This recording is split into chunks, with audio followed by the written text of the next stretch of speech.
But be warned that once you become in power, to use government as a bludgeon is as evil as the masters before you. All right, up next, we've got an amazing speech from the gala held recently by the Foundation for Individual Rights and Expression, FIRE, which was keynoted by Killer Mike, who's a rapper who dabbles a little bit in politics, but is actually a Bernie Sanders supporter. But he made a really powerful and moving speech advocating for free speech. Take a listen to this first clip. To suppress free speech is a double wrong.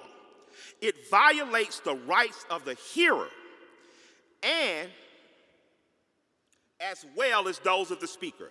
I'd always been taught free speech from a very selfish standpoint. I have the right to say whatever the I want to. But what I understood is that when I would ride the train to go to 5 Points to watch people debate religion or politics or something, that I wasn't going to speak. I was going to hear.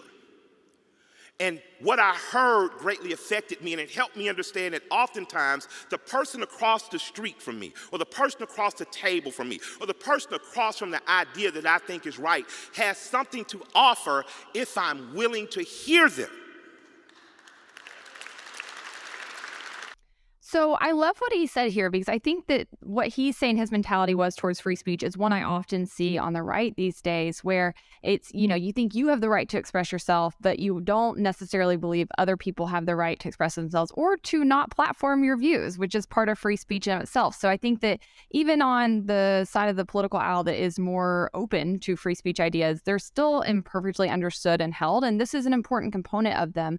But not just that, but that it's also important to listen to people who you disagree with. And that's something I think we see more on the left, where they don't want to listen to people. They don't want to hear anything that counters their ideas. It's really interesting. We mentioned this podcast that you brought to my attention a few weeks ago, The Witch Trials of J.K. Rowling. And I thought it was a really well done podcast, really just super production and really detailed in its defense of free speech. I then listened to a counter YouTube yesterday by ContraPoints, who was actually featured on that podcast and didn't like how the show came out and was pushing back on it. And it was an interesting back and forth. And I've tweeted about both now. And I think it's important that people try to do that. Try to listen to people who disagree with you, right? I already really liked the podcast. I thought I probably wouldn't agree with ContraPoints and her, kind of takedown of it. But I still wanted to hear what she had to say to see if I was missing something. And I think that's what it really comes down to, is sort of an intellectual humility, a fear of like, what if I'm missing something? What if I'm wrong? What if they know something I don't? And instead we see a pervasive view in society that, everything you think is correct, everything that people you disagree with are incorrect, and that people are all good or all bad, things are black and white. And that's really just hardly ever how things actually go. There's a lot of nuance, and I wish more people could have that attitude. That's one thing we try to bring with Base Politics to our audience. It's funny, sometimes I'll gain a ton of followers on like Instagram for a video that's a bit more red pilled, and then I'll get so much pushback when I put up something that's libertarian or something that agrees with Democrats on something, and people will say, know your audience. And I always say, no, know us. You're not going to get an echo chamber here. You're not going to get red meat just constantly thrown at you. I want people to be able to think and to know how to think and to know how to engage with ideas they disagree with, even in a healthy manner. And I love that he's out here saying this. I'm not familiar with this work, but bravo all around for this. Yeah, there were a couple interesting things in his speech. He talks about how the fact that George Wallace, who was the segregationist governor of Alabama, actually saw the light at the end of his life and was convinced that racial segregation was wrong, and how redemption is so important, and how you reach people through debate and dialogue, and you don't just write people off. And I also loved his point about even the people who you strongly disagree with have something to offer you, right? And they have something to help you complete your understanding of an issue, make it more thorough. This reminds me of this tweet, like Robert Reich, who's a progressive lefty economist in air quotes, was tweeting about why he wants a wealth tax. And he says, the right claims that rich people can't afford it. And I'm like, no one on the right claims that, right? The arguments are about the incentives and the economics. No one's saying they can't afford it. That's not an argument. And it's like, so many people don't actually understand the opposition's view. And if you don't understand it, you can't really argue against it. So that was one part I really appreciated. Take a listen to this second part. The good guys. I'm a black activist. I'm working on the behalf of women. I'm doing this for immigrants, gays and lesbians alike. We've often allied. We've often helped each other. We've often fought the same masters for basic rights. But be warned that once you become in power, to use government as a bludgeon is as evil as the masters before you.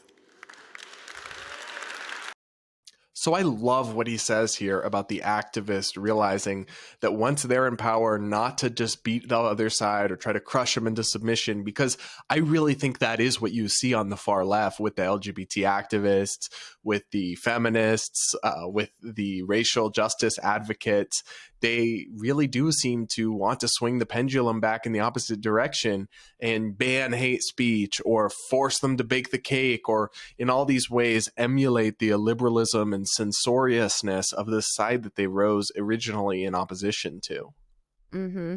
And you see it on the right in Florida, as we just detailed. I think that this is absolutely true. You have to stand for free speech when you're the one being oppressed, or when you're the one that has the power to oppress other people. And I think that that is something that is just not widely held in this country anymore. We really are losing that true, like, civil liberties defense. And that's not a country I want to live in. I think back in the day, you at least had Democrats and Republicans who could come together and agree on these fundamental issues, these fundamental things that we have protected and enshrined in the Bill of Rights, because they are so important to human flourishing. They are actual rights that you have as an individual and that need to be protected by government. And instead, we see people increasingly wanting to use the government to go after people who they disagree with on these fundamental liberties. And that's a really sad state of affairs. It's not good for society. As you mentioned with Robert Reich, they can't even express what their opposition actually thinks because they're not even listening to them. They're trying to deplatform people or cancel them or shut them down before they even truly know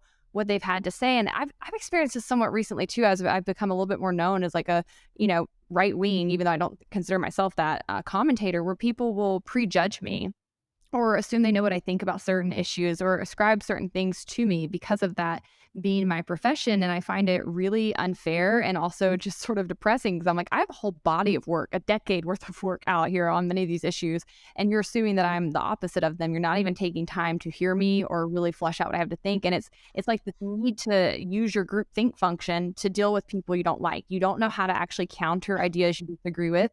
And so instead of dealing with those on an individual level and working through them, you put somebody in a class because of one idea they have and assume they hold a whole bunch of other ideas, and you just shut them down. And I really do think this is going to become a bigger and bigger problem in our society if we don't see people rededicate themselves to the basic principles of, like, I hate what you have to say, but I'll protect to the death your right to say it. Yeah, and the group defending those principles is FIRE. They are the new ACLU, because the ACLU has gone woke. And there's a lost cause. I mean, there's still some good work, but on free speech, they're a lost cause. So I thought it was an amazing speech, an amazing organization, and check out that full speech. It is on YouTube.